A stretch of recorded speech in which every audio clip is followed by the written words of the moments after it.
자, 33페이지 행위능력이죠. 행위능력이다.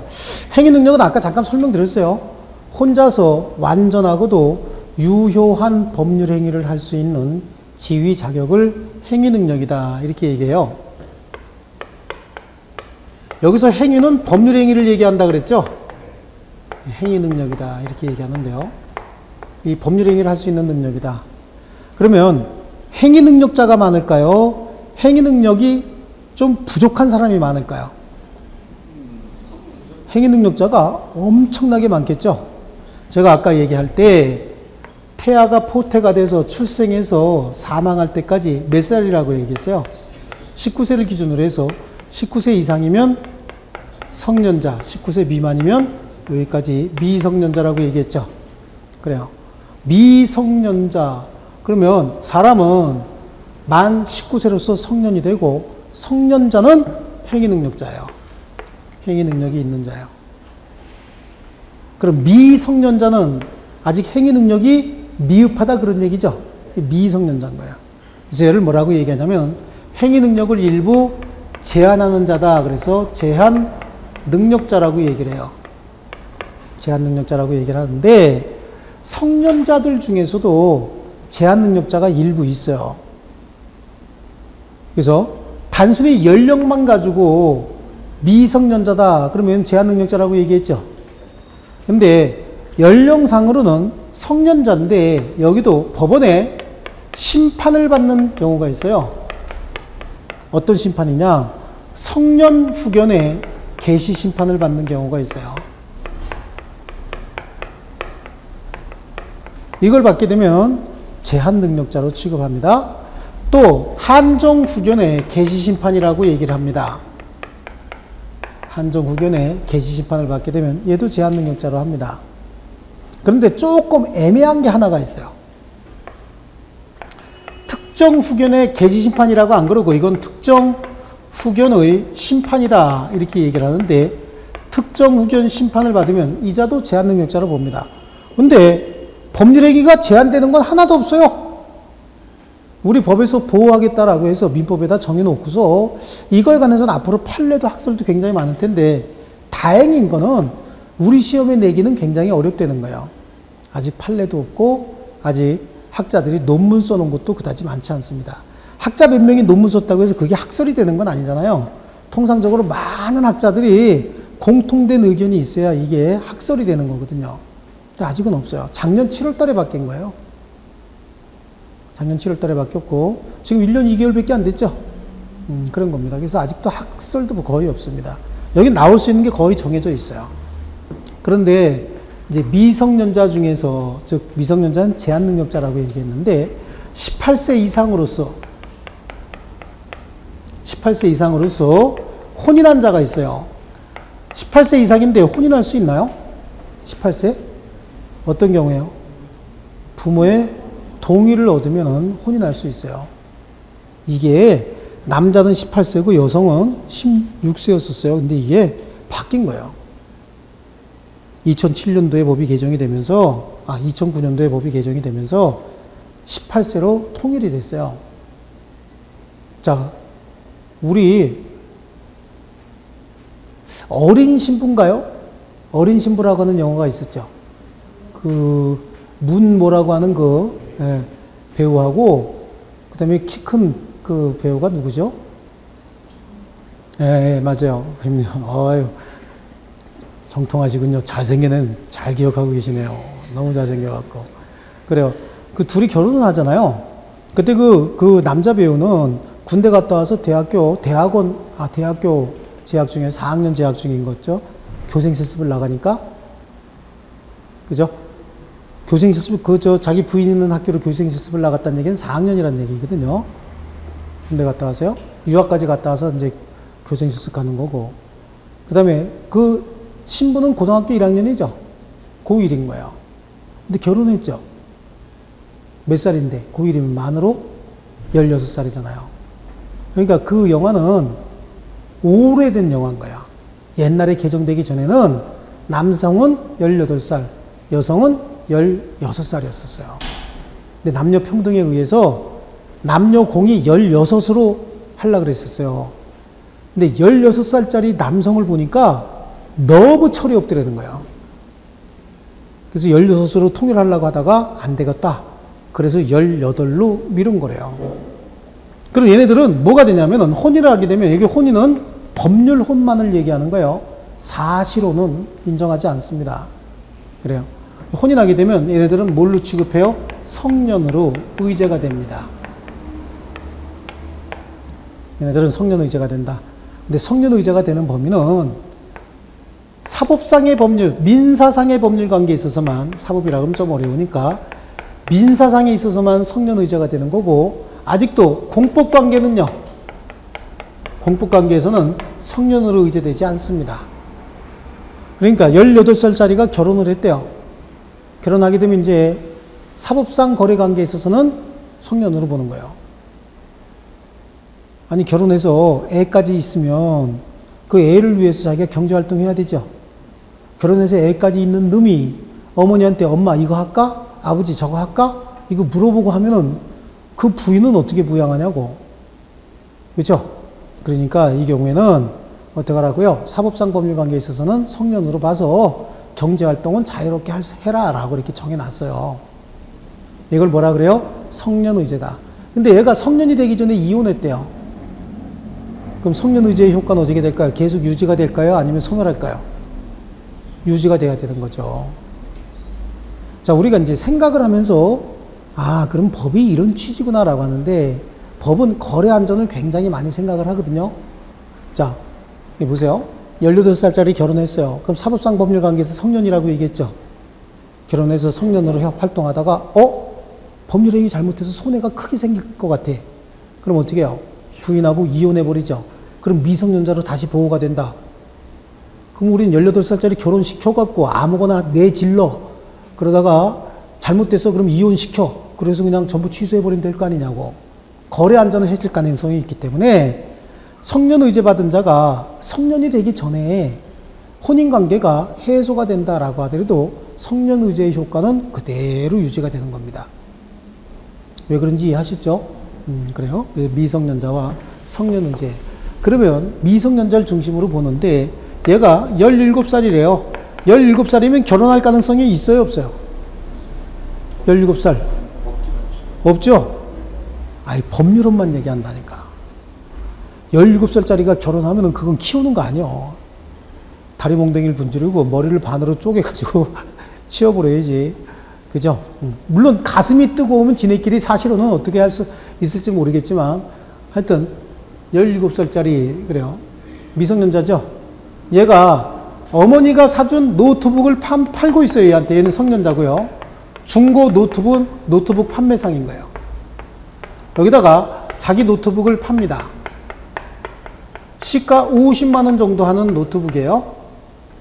그런데 얘가 뭐라고 얘기를 하냐면 아버지는 안 계시고요. 어머니는 편찮으십니다. 이렇게 얘기해요. 뭐 진짜 아버지는 안 계셔. 어디 가셨냐면 회사 가셨어요. 집에 안 계시죠? 아버지 집에 안 계시고 어머니는 진짜 편찮으세요. 감기 걸리셨다고.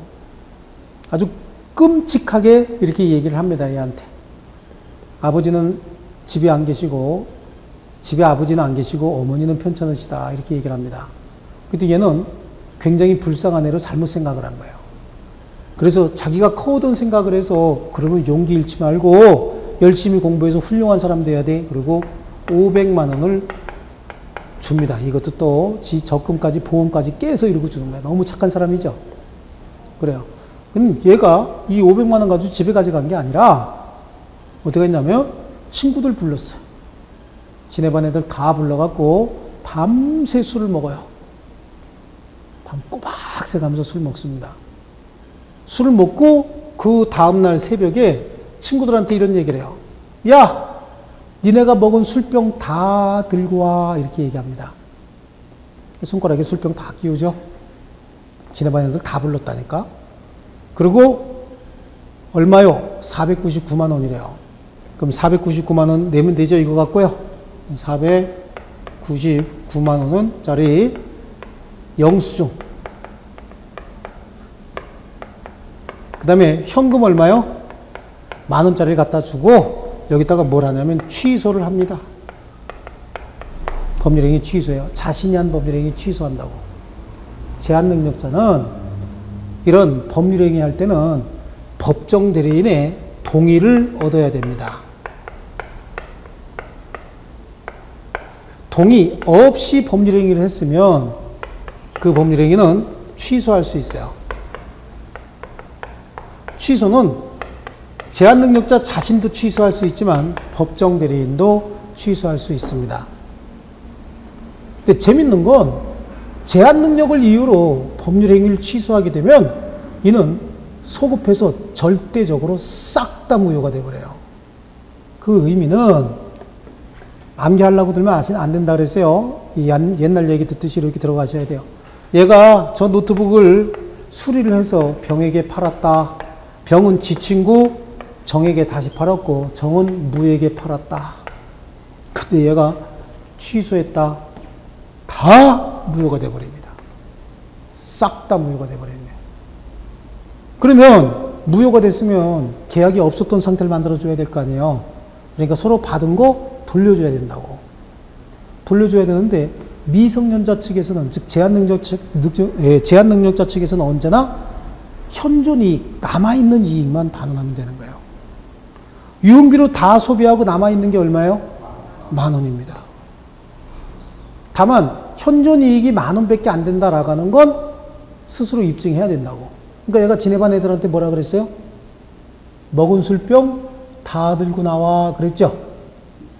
그럼 왜 들고 나왔을까? 입증하려고. 40명이 400병 여기다가 이렇게 채워놔야 되겠죠?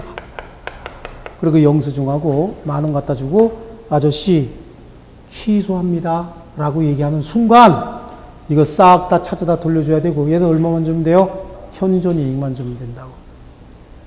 법정 대리인에 뭐가 없었기 때문에 그래요? 동의가 없었기 때문에 취소할 수 있다라고 하는 거예요. 법정 대리인만 취소해요? 미성년자 자신도 취소해요? 미성년자 자신도 취소할 수 있다. 얘들 다 마찬가지예요. 근데 여기는 조금 개념은 달라요. 옛날 무능력자와 개념은 조금 달라요. 그러니까 작년에 공부하신 분들 아니고 재작년에 공부하신 분들 혹시 이 동영상 보고 계시면 개념이 조금 달라졌어요. 그 때문에 이거는 따로 정해야 되고, 요거는 뭘 받아야 된다 그랬어요? 심판.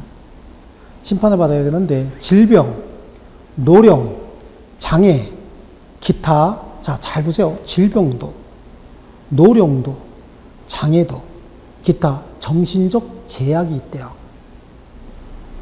이런 사람들은 좀 보호해 줘야 되겠죠. 그런데 이러한 정신적 제약으로 인하여 사무의 처리 능력이 현저히 부족한 자예요. 이런 자들 보호해 줘야 되겠죠. 또 질병, 노령, 장애, 기타 정신적 제약으로 인하여 사무 처리 능력이 현저히가 아니라 조금 부족한 자, 그런 자들도 보호해야 되겠죠. 현저히 이상이 있으면 뭐고? 성년의견 개시심판을 하는 거고, 조금 부족하면 한정의견 개시심판을 하는 거예요. 성년의견 개시심판을 하게 되면 얘는 뭐라고 얘기하냐면 비성년후견인이다 이렇게 얘기를 합니다. 그 다음에 한정의견 개시심판을 하게 되면 얘를 뭐라 그래요? 피한정후견인이다. 그런데 특정 후견은 조금 있다가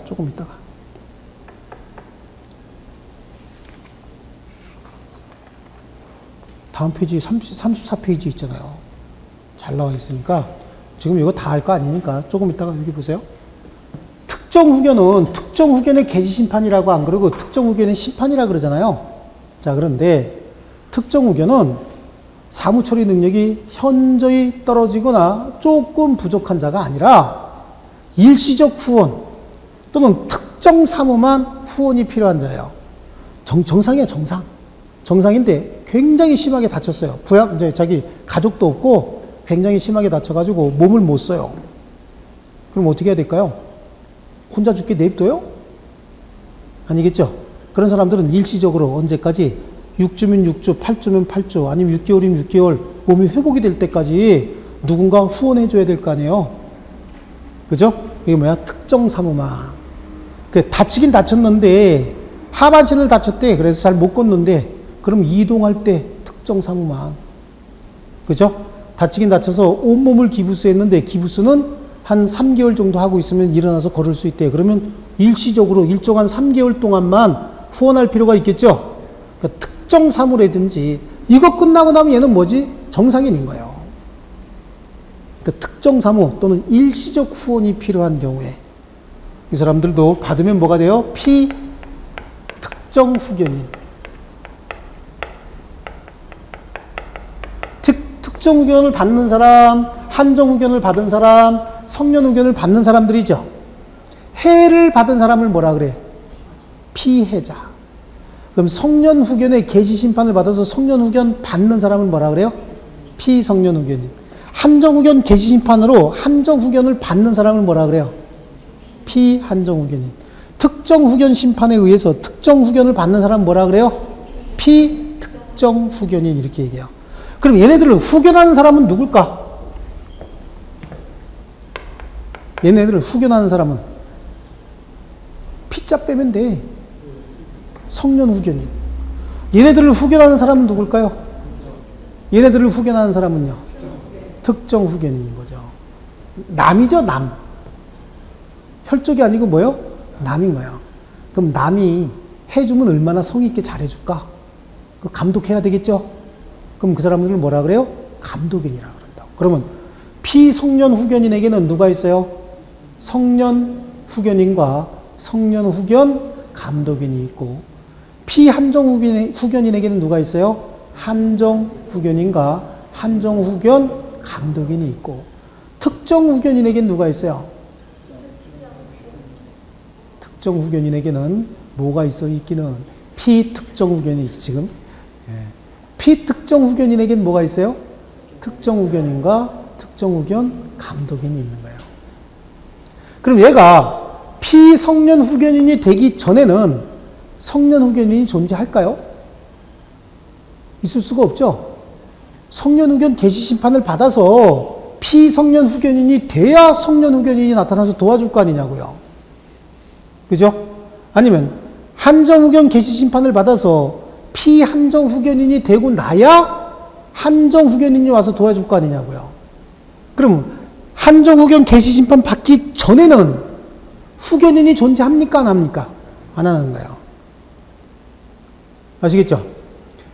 여기가 더 심각한 애예요. 여기가 더 심각한 애예요. 위쪽, 밑에. 위에가 훨씬 더 심각한 애죠. 지금은 사무 처리 능력이 조금 부족했어요. 근데 애가 시간이 가면 갈수록 사무 처리 능력이 현저히 결여가 되는 거야. 더 심각해진다 그런 얘기죠. 그럼 이 상태에서 일루 선고해 줘야 되겠죠. 이렇게 움직일 수도 있는 거예요. 성년 후견 개시 심판을 받아서 피성년 후견인이 됐는데 애가 날이 가게 총명해지네. 아주 얼마나 똑똑해지는지 모르겠어요. 그러면 여기서 또 일루도 옮겨갈 수 있겠죠. 그래요. 여기는 지금 뭐가 있어? 피성년 후견이니까 성년 후견인이 있겠죠. 그런데 얘가 일루 가려면 아직 한정 후견인은 없죠. 한정 후견 심판을 받아야 피한정 후견인이 되고, 그때는 한정 후견인이 그때 생기는 거예요. 자, 이 상태에서 일로 옮겨가 볼게요. 그러면 현재 피한정 후견인이니까 한정 후견인이 있죠. 성년 후견인이 아직 있어 없어? 없어요. 그럼 성년 후견 개시 심판을 받아야 그때 취임하는 자가 누구요? 성년 후견인이지. 그때 취임하는 자가 성년 후견인. 그럼 한정 후견인도 성년 후견 개시 심판 청구할 수 있겠네, 그죠? 애 상태 안 좋아요. 성년 후견 해야 돼요. 그래서 성년 후견 개시 심판을 받아야만 성년 후견인이 취임하는 거고. 여기 뒤에 가면 되게 헷갈려요. 다시 한번 보세요. 이게 금치산자, 한정치산자 이렇게 하지. 금치산자, 한정치산자하고 법 작용만 바꿔주면 될 거 아니에요. 이걸 성년 후견 개시 심판을 받으면 피성년 후견인이 되고, 이때 성년 후견인이 선임이 되고 성년 후견 감독인이 선임이 된다. 한국말이지만 러시아 말보다 더 어렵죠. 난 이거 바꾼 아이들 지능지수 검사 한번 해보고 싶어, 진짜. 예. 금치산자라고 해놓고 후견제도만 바꾸면 될 거 아니에요. 금치산자의 후견인, 한정치산자의 후견인. 그리고 법 작용만 바꾸면 되지 용어를 이따구로 바꿔야 되겠어요? 정말로 웃겨요, 이게 바꾼 게. 아니, 우리 정부에 있는 공무원들이지, 뭐요. 거기다 또 국회의원들, 시래기들이 또 이게 뭔지도 모르고 그냥, 네. 걔네들은 관심이 뭐예요? 입법이에요? 걔네들 관심은 쌈박질밖에 없어요. 전 세계 최고래죠, 쌈박질은. 네. 대한민국 국회의원이요. 세계적으로 처우는 세계 제2위인가 그렇대요. 처우는 아니다. 숫자가. 인구 대비 숫자는 세계 제2위고 처우는 전 세계, 경제 규모로 봤을 때 처우는 전 세계 1등이래요. 대접은. 하는 일은요. 꼴찌래죠. 그래서 걔네들이 만들어. 슈레기들이 만들었는데 우리 어떻게 이거 바뀔 때까지 우리 시험 기간 중에 바뀔 일이 없으니까 할 수 없이 가슴으로 받아들여야 돼요. 저도 수업하다가 맨날 이거 조금 헷갈릴 때 있어요. 근데 요건 여러분 잘 하셔야 되는 게 요거에 관해서 제가 의견도 많이 내고 그 다음에 법무부에 있는 사람들하고 법제처에 있는 사람들하고도 굉장히 분쟁을 많이 했어요. 이거에 관해서. 처음에 이거 입법 예고되고서 의견 수렴할 때 굉장히 많이 시끄러웠어요. 우리 그 대학 동기들하고 같이 해서 굉장히 많이 시끄럽게 했는데 안 바뀌더라고. 공무원들이 쉽게 바뀝니까? 잘 안 바뀌죠? 양보하면 공무원이 아니죠. 공무가 뭔데? 그죠? 빈 그릇이고 아무것도 없는 그릇이죠. 그리고 뭐만 좋아한다고요? 원만 좋아해요. 자, 됐습니다. 이런 거. 지금 이거는 어떤 절차를 거쳐야 되느냐. 먼저 뭐라 그랬어? 질병, 노령, 장애, 그 밖에 정신적 제약으로 인해서 성년 후견의 개시 심판을 받으면 뭐가 돼요? 피성년 후견인이 되고 이자에게는 성년 후견인과 그 성년 후견의 감독인이 등장합니다. 되고 난 다음에 등장하는 거예요. 그러면 한정 후견의 개시 심판은 질병, 노령, 장애, 그 밖에 정신적 제약으로 인하여 한정 후견의 개시 심판을 받게 되면 그 사람은 피한정 후견인이 되고 피한정 후견인에 대해서는 한정 후견인과 한정 후견 감독인이 등장해요. 그러면 현재 피성년 후견인이면 한정 후견 심판을 청구할 때 한정 후견인이 지금 등장해 안 해? 아직은 등장 안 하는 거죠. 한정 후견 개시 심판을 받아야 한정 후견인이 등장하는 거죠. 요걸 머릿속에 넣어놔야 돼. 그래야 이제 청구 절차부터 시작해 요건 청구 절차 청구하게 되면 어떤 권리가 있는가라고 하는 거하고 누가 법정 대리인이 되는가라고 하는 걸 도표로 딱 그려놓으면은 요게 머릿속에 기본적으로 돼 있어야만 안 헷갈려요. 근데 금년에 시험 보신 분들은 17회 시험 보신 분들은 이거 조금 좀 재수가 있었던 거예요. 출제 교수들도 무서워서 낼 게 없었어요. 그래서 법조문에 있는 거 그대로 냈고 여러분 시험도 마찬가지일 거예요. 이거 내면 법조문에 있는 거 그대로 낼 수밖에 없어요. 아직 판례도 없고 학설도 아직도 논문도 거의 없어요. 지들도 헷갈려갖고 맨날 쓰다가 이거 피자 붙여야 되는데 맨날 그런데요. 대학에서 수업하는데도 교수들이 맨날 한정후견이 그러니까 학생들이 쫙 적었다가 야, 그 앞에 다 피자 붙여. 그래갖고 찾아서 다 피자 붙이고 막 그런데 헷갈리게. 근데 여러분 시험에도 어렵게는 못 낼 거야. 다행이지 뭐예요. 이게 내가 봤을 때 한 3년 정도 지나면 이제 그때부터는 여러 가지 논문도 나오고 학설도 다양하게 전개가 되면 그때부터 이건 정말로 잡는 문제가 될 거야. 수험생들 잡는 문제가 된다고 이게. 근데 다행이죠. 좋습니다. 이런 자들이 제한 능력자다. 그래서 거기 행위 능력 단독으로 유효한 법률행위 할 수 있는 지위 내지는 자격. 제한 능력자는 4가지 종류가 있죠. 미성년자부터요. 제한 능력자의 법률행위는 취소할 수 있다. 절대적 취소. 자, 그런 정도고 제한 능력자의 법률행위 미성년자 보시면 동그라미 1번에 법정 대리인의 동의를 얻어서 단독으로 법률행위 할 수 있는데 법정 대리인의 동의 없이 단독으로 한 법률행위는 미성년자뿐만 아니라 그 법정 대리인도 이를 취소할 수 있다죠. 네, 그래요. 나머지 단독으로 유효하게 할 수 있는 법률행위 이거는 지금 안 해도 돼. 나중에 허유대만 근치 그래요. 한 방에 암기시키는 게 있어요. 그러니까 이거는 지금 안 해도 되고 넘겨보세요.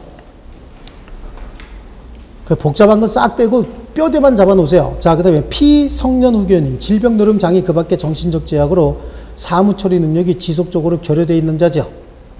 피한정 후견인 한번 볼까요? 질병노령 장애 그 밖에 정신적 제약으로 사무처리 능력이 어떻대요? 부족하대. 앞에 건 다 똑같으니까 그건 나올 게 아니고 지속적으로 결여되어 있으면 뭘 선고를 받아요? 성년 후견 개시 심판을 받아서 피성년 후견인이 되죠? 그러면 사무처리 능력이 부족한 자는 한정후견 개시심판을 통해서 피한정후견인이 되는 거고요. 오른쪽에 가면 4번에 피특정후견인 어떤 거야? 일시적 후원 또는 특정 사무에 대한 후원이 필요한 자죠. 그러니까 여기 다시 한번 보세요. 여기. 머릿속에 있는 게 중요한 거야. 질병, 노령, 장애 그 밖에 정신적 제약으로 인하여 죽어도 시험에 안 나온다고. 그러니까 그거 말고 그럼 우리가 알아야 될 게 질병, 노령, 장애 그 밖에 정신적 제약으로 그러면 선생님 그거 왜 합니까? 난 잘난 척 해야 되잖아. 나는 하는 거고 여러분이 공부하는 건 그게 아니요. 집에 가서 암기하지 마. 그런 거 절대 줄칠 것도 아니에요. 여기서 중요한 말은 뭐예요? 지속적으로 결여. 여기는 부족. 얘는 일시적 후원 또는 특정 사무, 일시적 또는 특정 사무에 대한 후원인 거예요. 그게 필요한 거예요. 아무거나 암기하는 게 아니라고. 여기는 어떤 자? 여기는 부족. 여기는 일시 특정. 특정 일시. 그죠? 이런 자들. 또 선고받으면 여기 내가 가려야 돼. 여기 내 얼굴 보세요. 이 얼굴 또 한 20분 보고 나면 또 일주일 동안 못 보잖아. 이런 얼굴을. 잘 보세요. 정신질환자 같죠? 정신질환이 있는 건 아니고. 자, 다시. 성년 후견의 개시 심판을 받으면 뭐가 된다고? 그 사람에게는 누가 있어요? 감독인이. 그죠? 우선 감독인. 이런 사람은 어떤 요건을 갖추고 있어야 되죠? 맞아. 앞에 거 몰라도 내가 장담하는데 질병, 노령, 장애 이거 공부 되게 못하는 사람이요. 뭐만 알면 되는 거야? 지속적 결여. 이거만 알면 되는 거야. 똑같은 거 안 내거든 절대.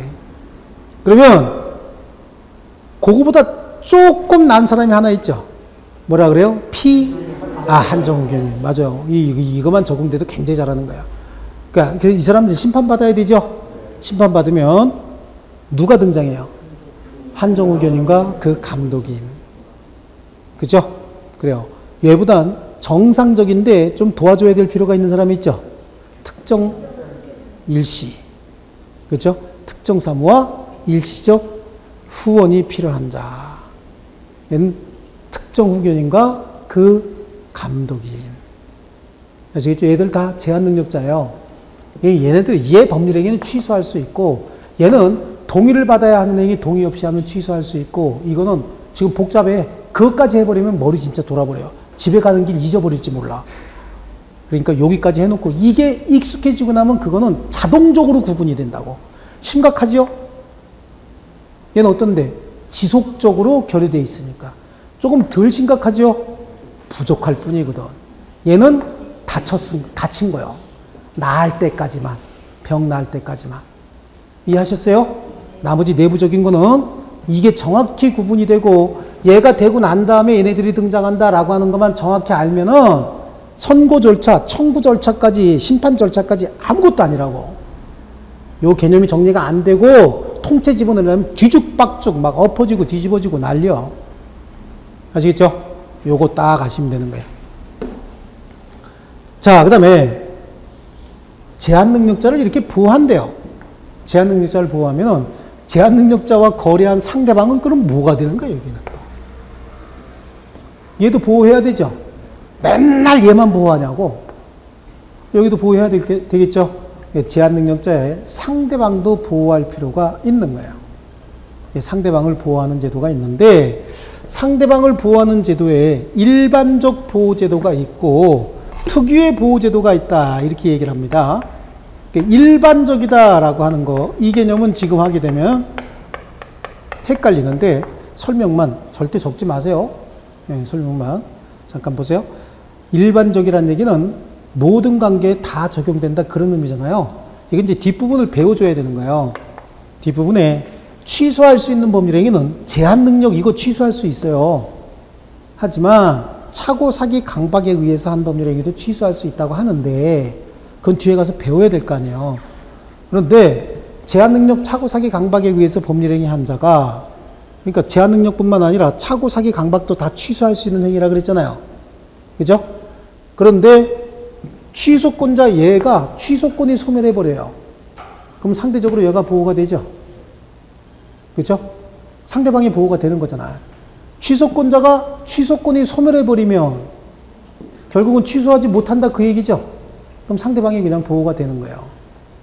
이게 이제 일반적 보호제도다. 그래서 제한 능력뿐만 아니라 차고 사기 강박에도 다 적용되는 게 추인, 법정 추인, 취소권의 단기 소멸이라고 하는 게 있는데, 들은 걸로 끝내요. 잊어버려요. 아시겠죠? 뭐뭐 있다 그랬어요? 잊어버리라니까. 뭐뭐 있다고요? 잊어버렸죠? 네, 그래요. 세 가지만 있다. 뭐뭐 있다 그랬어요? 잊어버렸죠? 몇 가지 있다 그랬어요? 세 가지만 있다, 이러면 되는 거예요. 추인, 법정 추인, 취소권의 단기 소멸이라고 뒤에 가갖고 우리 취소, 무효 취소 그거 하면 자동적으로 알게 되는 거예요. 한 번에 끝나는 게 아니기 때문에 그거 하고 나면 자동적으로 알게 되지, 여기서 갑자기 막 머리 뽑고 막 그러지 마시라고. 아시겠죠? 예. 몇 가지 있다고? 뭐뭐? 잊어버렸죠? 네, 끝. 됐어요.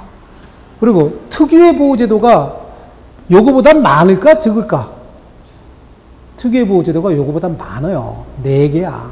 너무 많으면 또 복잡해지잖아. 그러니까 몇 개 있다고요? 4개가 있다. 특유의 보호제도. 특유의 보호제도. 그러면 여기서 특유의 보호제도라고 하는 건 요거.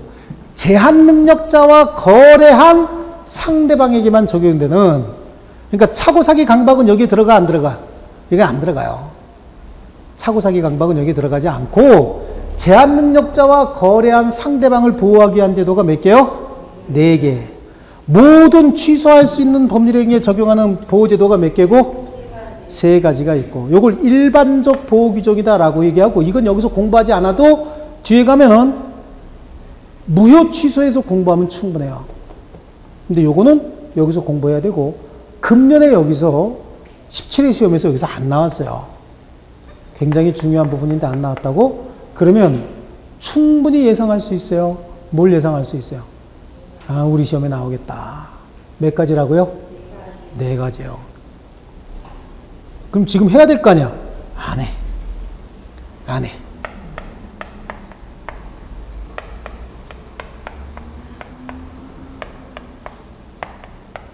이걸 아세요? 이게 쉬운 말로 다 바뀌었어.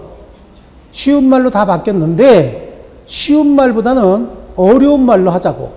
그래야 암기가 훨씬 더 쉽고 나중에 살만 붙이면 되거든요. 이거는 최고라고 얘기해. 최고가 뭐예요?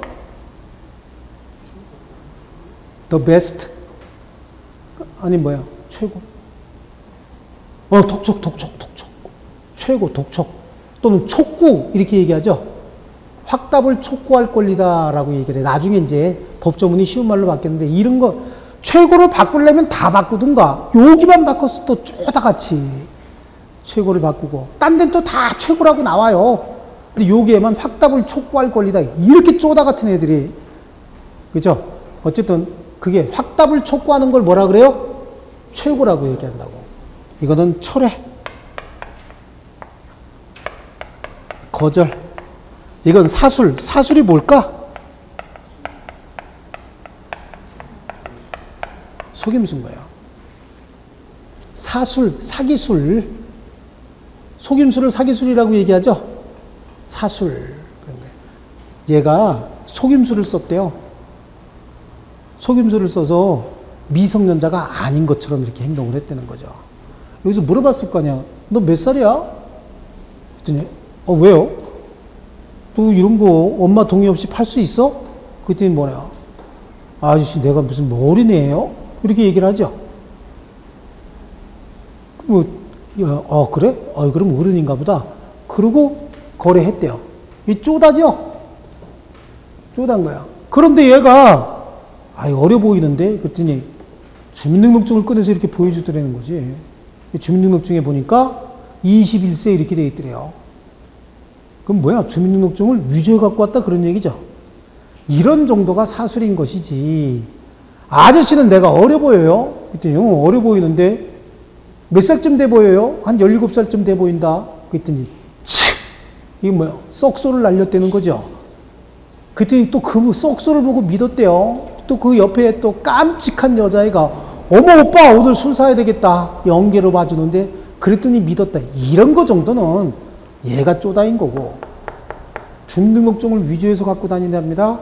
가족관계 등록부를 가지고 다니면서 지 형 거를 지라고 주장을 하고 다니는데요. 이런 정도가 속임수지.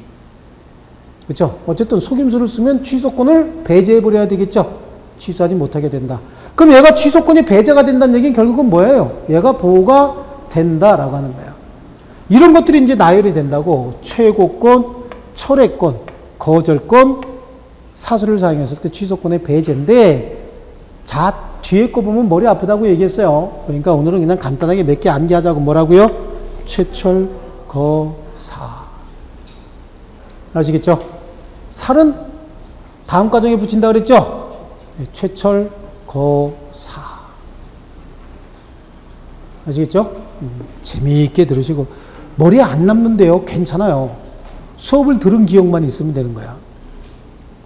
아시겠어요? 한꺼번에 마구잡이로 넣으려고 그러면 절대 안 들어가요. 민법은 그렇게 되는 게 아니에요. 회계 배우는 공식 가지고 갖다 집어넣고 많이 연습하면 되죠. 회계는 그렇게 하면 잘 돼요.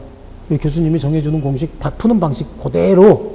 이게 저 회계가 혹시 이제 동영상도 마찬가지고 딴 데서 수업을 들으셨던 분들은 그 방식하고 이거하고 또 헷갈리는데, 여기 교수님 방식이 굉장히 요번 과정에서, 요번 시험에서도 아마 정평이 많이 나온 시험이니까, 이제 방식이니까 잘 쫓아 하시고.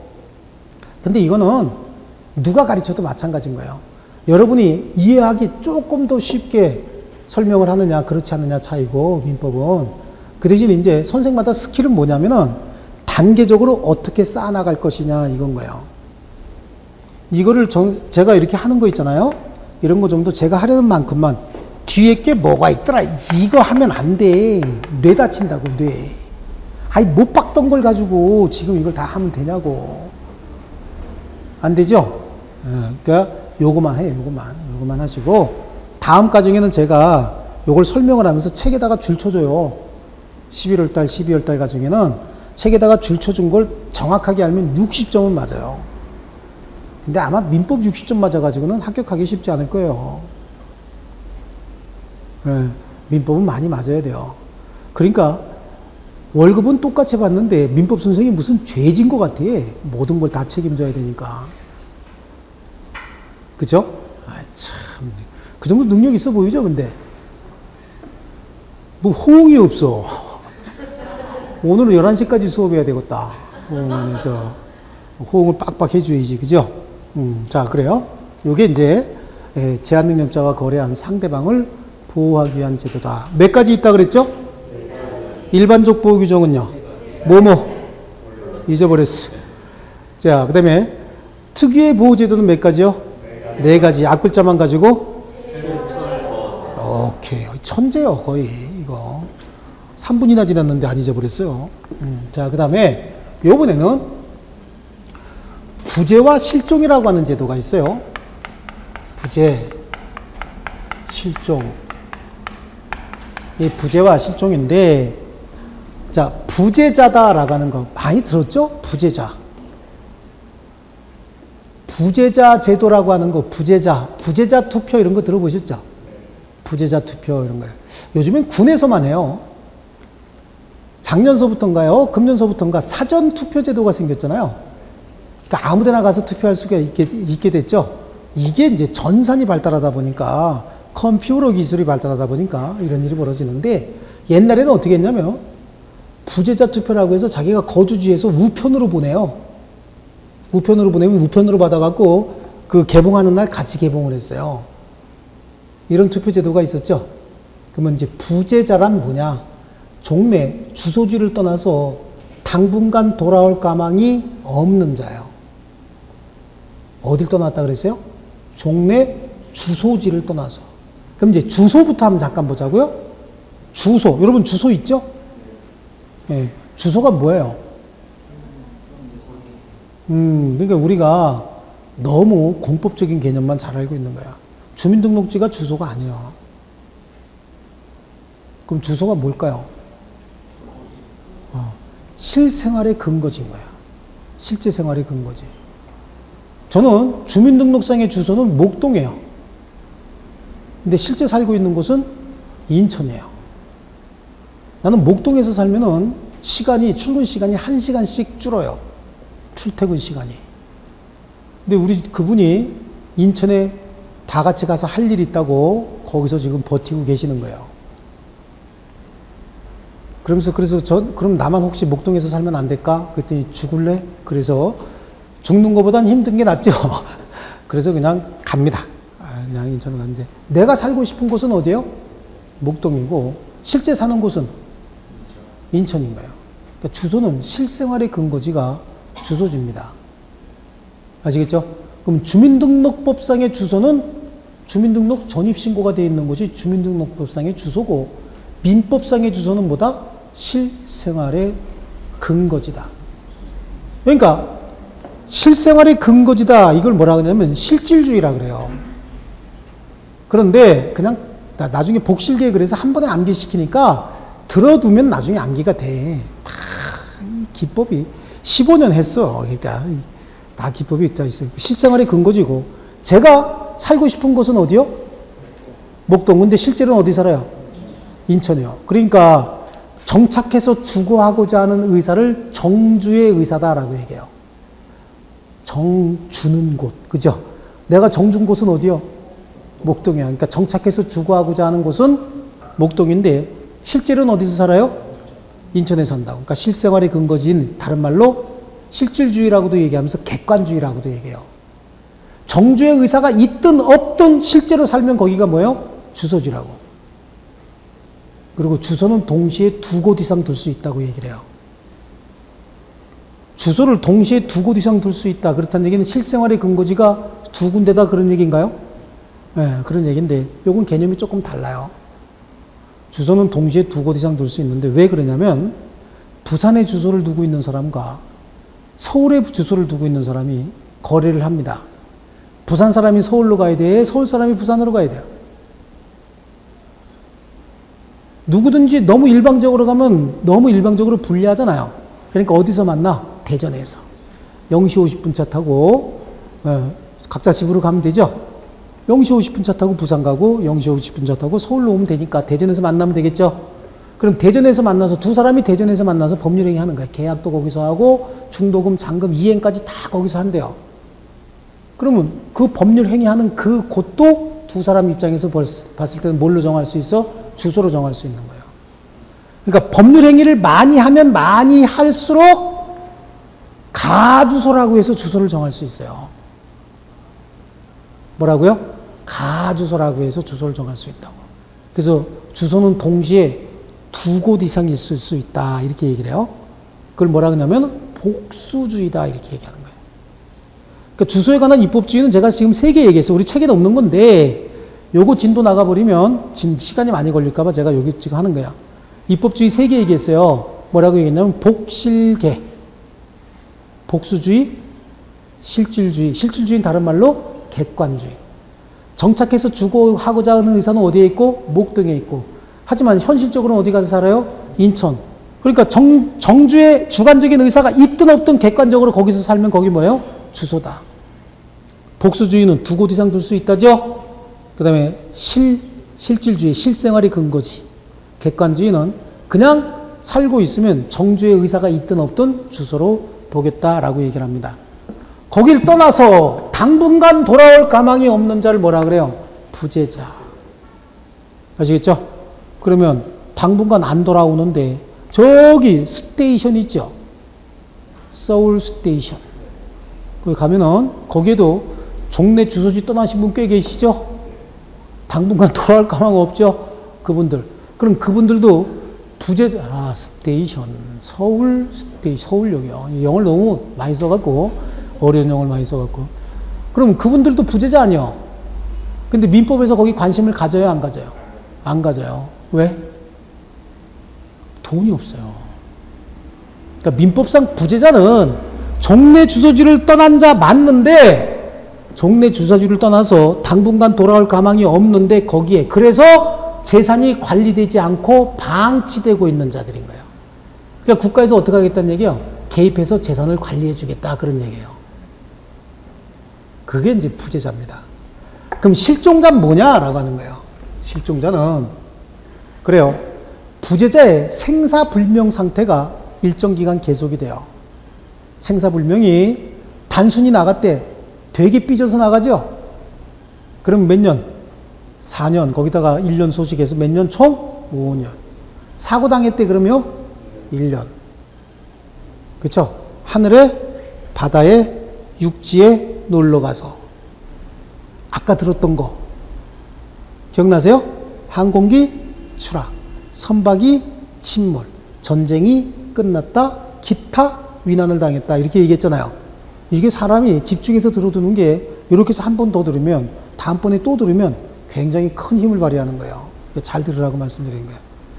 그러면 그렇게 해서 사망의 개연성이 굉장히 높으면 일정한 청구권자가 법원에다가 실종 선고해 주시오라고 청구하는 거예요. 자, 기본적인 취지만 보면 돼요. 여기는요. 부재자는 재산이 관리되지 않고 방치되고 있으니까 국가에서 개입을 해서 재산을 어떻게 하겠다는 얘기죠? 관리해 주겠다. 그럼 관리해 주는 이유가 뭐야? 나중에 돌아오고 나면은 경제활동을 원활히 할 수 있도록 도와주겠다, 그런 얘기죠. 이게 이제 부재자 제도인 거고, 실종 선고 제도는 뭐냐면 사망의 개연성이 높은 사람을 보호할 게 아니라 잔존 배우자, 남아있는 배우자하고 이해관계인을 보호해야 될 거 아니에요. 그죠? 그러니까 제도적인 취지가 완전히 반대라고 하는 걸 이해하셔야 된다고, 얘기는. 얘는 부재자의 재산을 보호하는 거고, 얘는요, 잔존 배우자하고 이해관계인을 보호해서 얘를 사망한 것으로 간주해버리는 거예요. 그래서 재산 상속, 재산관계 정리, 신분관계 정리. 5년 동안 남편이 안 온대. 5년 동안 남편 안 오면 옆집 아저씨 만나야 돼요? 안 만나야 돼요? 만나야 되죠? 근데 남편이 살아있으면 밤잠 안 자고 밤에만 만나야 될 거 아니에요? 낮에도 좀 떳떳하게 만나게 해줘야 될 거 아니냐고요. 그래서 실종 선고를 통해서 어떻게 한다고요? 혼인관계를 종료시켜버리는 거예요. 거기다가 죽었는지 살았는지도 몰라. 그럼 얘하고 연대보증인 어떡하냐고, 연대보증인. 걔는 또 혼자 다 책임지려면 죽죠? 그러니까 어떻게? 사망으로 간주해주고 재산을 상속시켜서 재산관계 다시 정리해버리자고. 너무 오랫동안 불확정적이고 유동적인 상태를 놔둘 게 아니라 빨리빨리 결정해서 경제활동의 어떤 경제적인 확정성을 확보해야 되겠죠. 또 신분적인 확정성을 확보하는 거예요.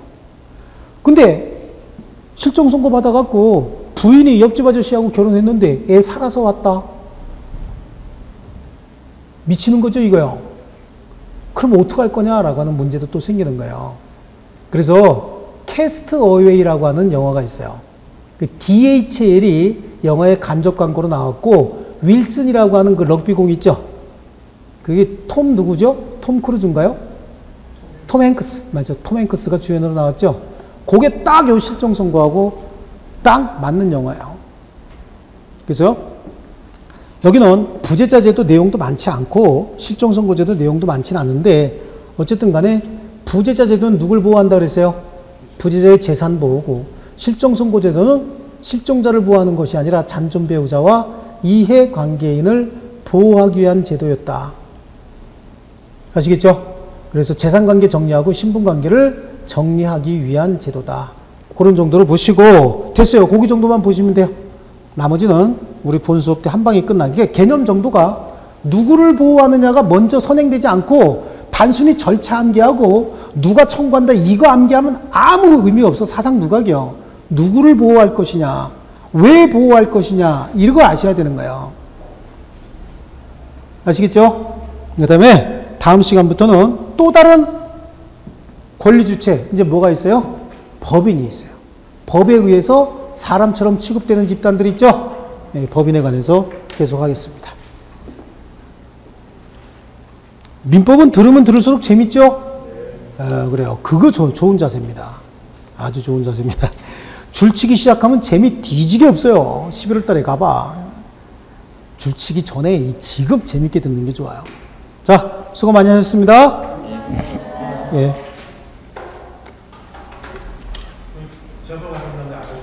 응? 아, 전화번호 안 가르쳐 줬어요? 여기 사당, 노원 학생입니다. 라고 해서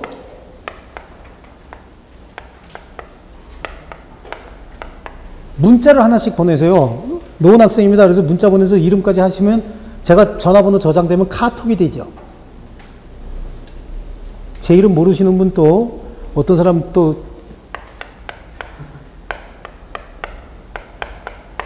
신의영인데 신영의라고 적어놨다가 나한테 걸려서 그 사람 그냥 안 놔뒀어요 내가.